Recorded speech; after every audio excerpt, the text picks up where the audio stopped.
Much, Denise.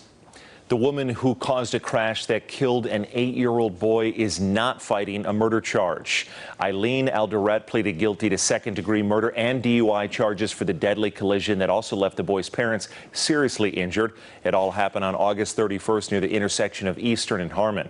8 News Now reporter Karen Castro is at the Regional Justice Center where she talked with the young victim's family. Karen.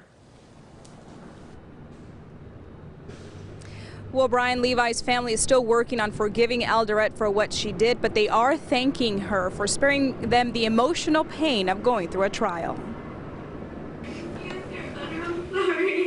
25-year-old Eileen Alderette cries uncontrollably, accepting responsibility for killing 8-year-old Levi Echenike in a high-speed DUI crash. Mixed bag of emotions, anger, sadness, just seeing her relived everything. Levi's parents were hurt in the same collision. It's hard for them to walk, but they refuse to miss a court date. A part of me wanted her to know Levi was not forgotten, and he'll never be forgotten. The woman responsible for taking the life of their son wrote them a letter. The family hasn't read it, but they do have a message for her. Thank you for not dragging this out for years. That's the only things we can give, is to not dragging it out for years in court. Thank you for owning this.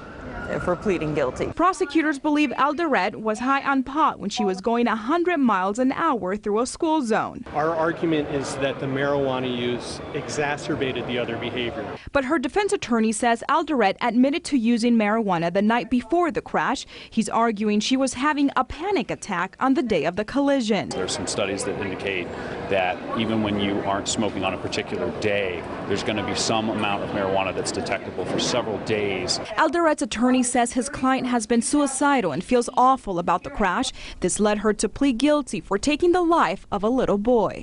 Our little boy was nothing but joy and laughter. He was always happy and trying to make everybody else happy. And sentencing is scheduled for November 13th. Alderette faces 10 years to life in prison. Reporting live, Karen Castro, 8 News Now.